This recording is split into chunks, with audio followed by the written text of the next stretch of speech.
भारत में जो जानकारी मिल रही है वो बहुत ही खतरनाक है और बहुत ही चौंकाने वाली है।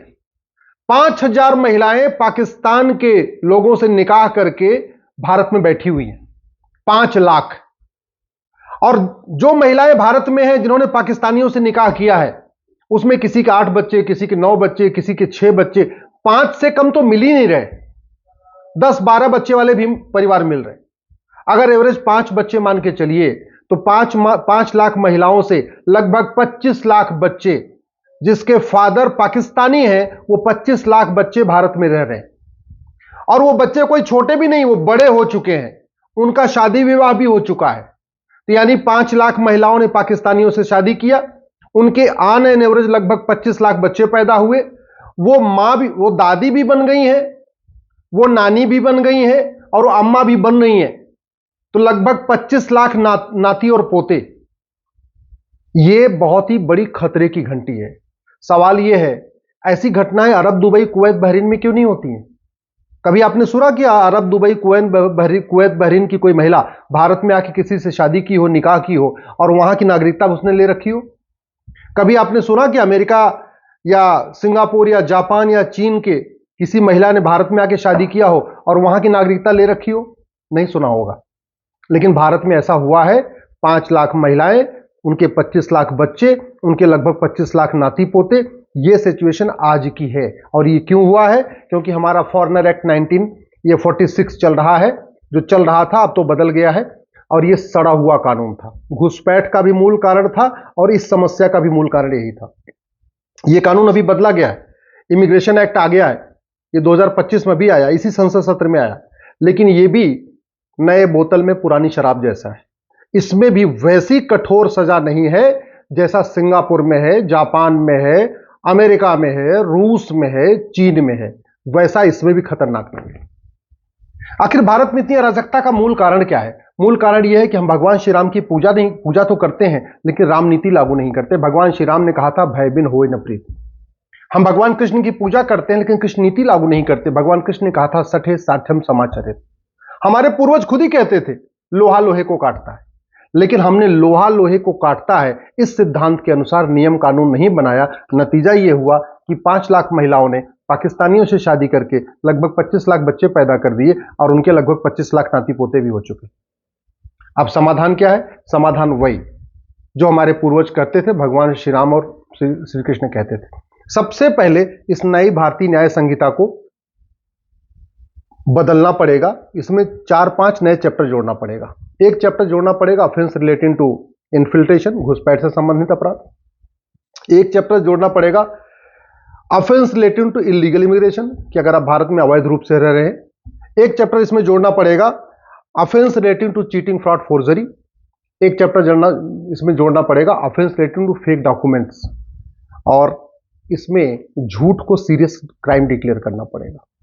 जब तक झूठ को गंभीर अपराध घोषित नहीं करेंगे और झूठ पकड़ने के लिए नार्को पॉलीग्राफ ब्रेन मैपिंग कानून नहीं बनाएंगे, तब तक भारत में अराजकता रहेगी और कोई भी अपराध कम नहीं होगा।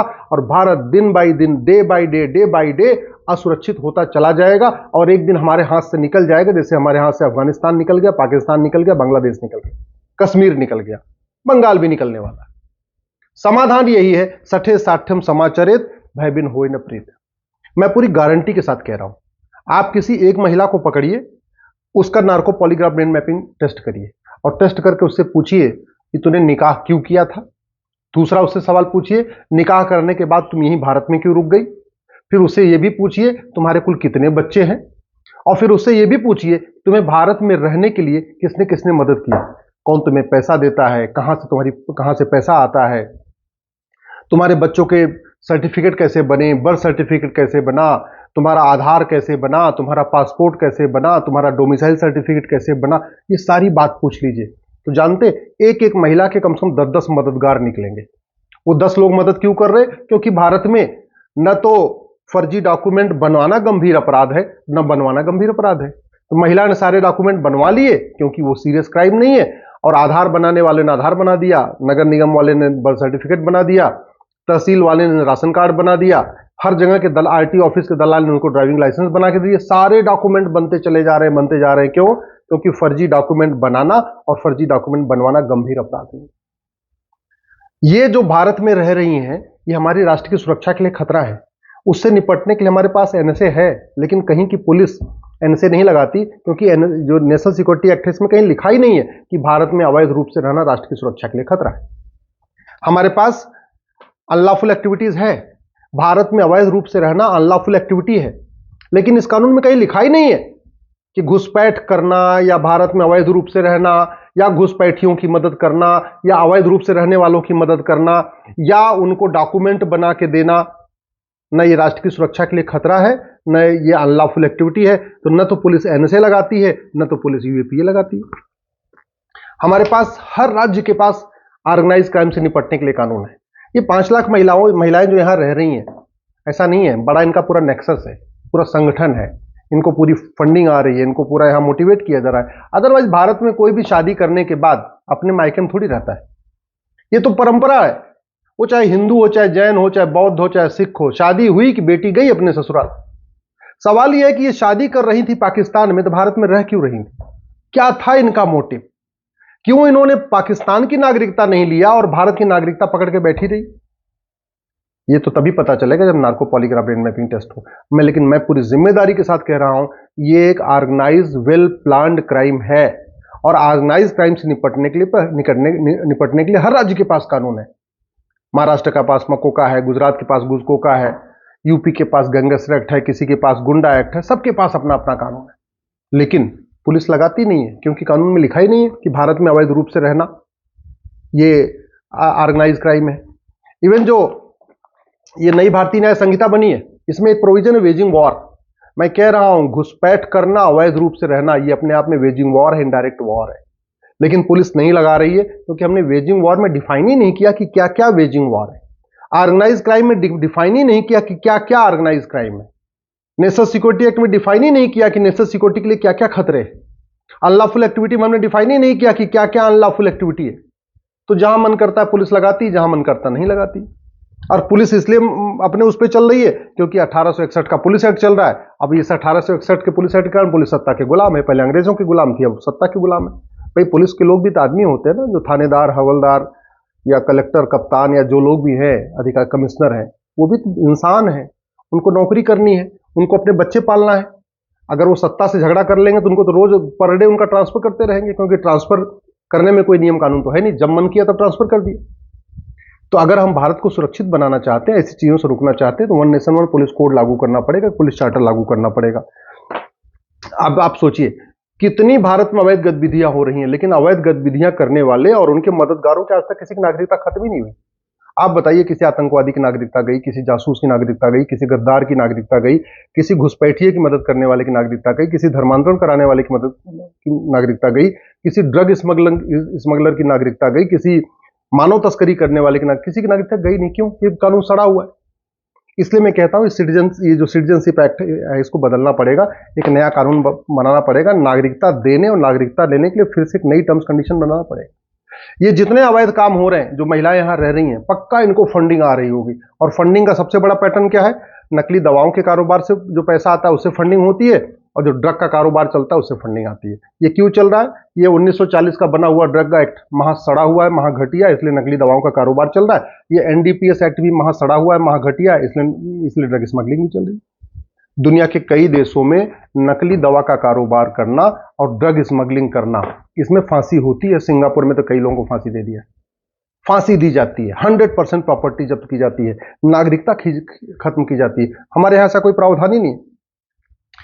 ये कांग्रेस ने 2010 में एफसीआरए कानून बनाया था। जानते हैं क्यों बनाया था? भारत में अवैध कार्य करने वालों को फंडिंग कराने के लिए। नक्सलियों को, माओवादियों को, जिहादियों को, मिशनरियों को, आतंकवादियों को, अलगाववादियों को, सबको फंडिंग चलती रहे। जो देश विरोधी लेखक हैं, बुद्धिजीवी हैं, पत्रकार हैं, कलमकार हैं, यूट्यूबर हैं, जो देश विरोधी काम करने वाले, सबको फंडिंग चलती रहे, उनके एनजीओज को फंडिंग होती रहे, उसके लिए एफसीआरए कानून बना था।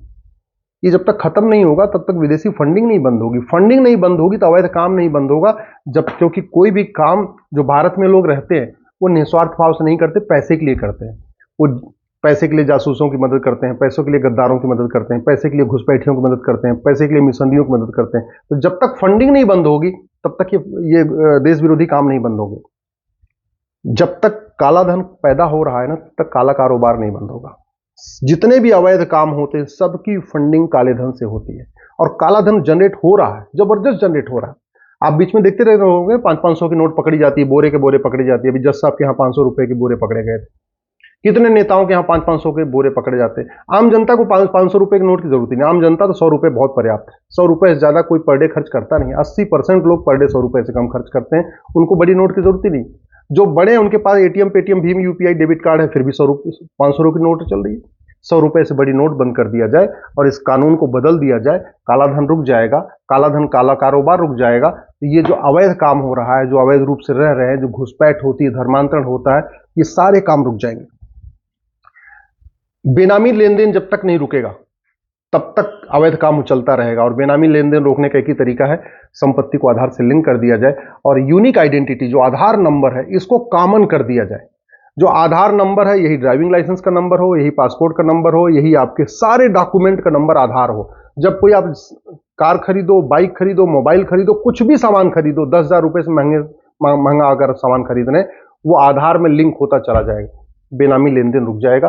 बेनामी लेन देन रुक जाएगा तो भारत में शांति आएगी, अराजकता बंद हो जाएगी। हवाला का कारोबार रोकना पड़ेगा। सारी फंडिंग, खाड़ी देशों की जितनी फंडिंग होती सब हवाला के जरिए आती है।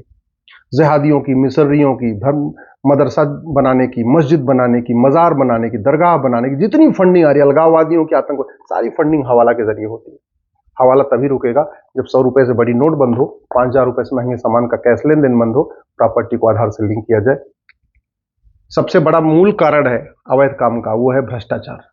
ये बचते हैं भ्रष्टाचार के जरिए। पुलिस की जांच गड़बड़ हो जाती है पैसे दे के, जज साहब गलत फैसला दे देते हैं पैसे दे के, गवाह तैयार हो जाते हैं पैसे के दम पे। तो जब तक ये करप्शन अब नहीं बंद होगा, और सबसे बड़ी बात ये कि जब तक भारत में झूठ बोलना गंभीर अपराध नहीं होगा, झूठ पकड़ने के लिए नार्को पॉलीग्राफ ब्रेन मैपिंग कानून नहीं बनेगा, झूठा हलफनामा दाखिल करना, झूठी गवाही देना, इसको गंभीर अपराध घोषित नहीं किया जाएगा।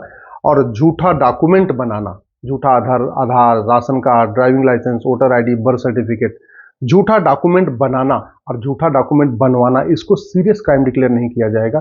तब तक अवैध काम होता रहेगा। मैं गारंटी के साथ कहता हूं, जो 5 लाख महिलाएं रह रही हैं ना, इनके जो 25 लाख बच्चे हैं और 25 लाख इनके नाती पोते हैं, ये भारत छोड़ के भाग जाएंगे। केवल इतना काम करिए, ये जो इमिग्रेशन एक्ट है ना, जिसमें अधिकतम 3 साल की सजा है, इस कानून को बदलिए, ऑर्डिनेंस ले आइए, भारत में अवैध रूप से रहने को जघन्य अपराध घोषित करिए। भारत में अवैध रूप से रहने वालों की 100% संपत्ति जब्त करने, उनकी नागरिकता खत्म करने और उनको 10 से 20 साल की सजा देने के लिए कानून बनाइए। केवल अवैध रूप से रहने वालों नहीं, उनके मददगारों के लिए भी वही धारा, यानी जो भारत में अवैध रूप से रह रहे हैं, जो उनकी मदद कर रहे हैं, जो उनके मददगार हैं, उनकी भी 100% प्रॉपर्टी जब्त करने, नागरिकता खत्म करने और 10 से 20 साल की सजा के लिए कानून बनाइए। मैं गारंटी के साथ कहता हूं, जो बाप है ना, वो अपनी बेटी को खुद ही कहेगा, भाई तूने निकाह कर लिया, तू पाकिस्तान जा। भाई उसको भगा देगा, बोले तू जा मेरे घर में ना, नहीं मत रह, नहीं तेरे चक्कर में भी जेल में जाऊंगा, मैं भी सड़ जाऊंगा जेल में। परिवार वाले इनको खुद ही, जितने बच्चे उच्चे हैं सबको लेके इनको बॉर्डर क्रॉस करा देंगे, भारत में इनको पाकिस्तान पहुंचा देंगे। अदरवाइज अगर ये कानून नहीं बदलेगा तो ये सब खेल चलता रहेगा, और खेल चलता रहेगा तो 20 से 25 साल के बाद बहुत ही भयानक परिणाम देखने को मिलेंगे। ऐसी चीजें देखने को मिलेंगी जो आप कल्पना नहीं कर रहे हैं। अभी आप कश्मीर देख रहे हैं, मुर्शिदाबाद देख रहे हैं, ये आपके मोहल्ले में भी होगा, आपके तहसील में भी होगा, आपके जिले में भी होगा, आपके आसपास भी होगा। इसलिए मैं आपसे आग्रह कर रहा हूं, कानूनों को बदलने की मांग करिए। डॉक्टर बदलने से बीमारी ठीक नहीं होगी, बीमारी ठीक होगी दवाई बदलने से।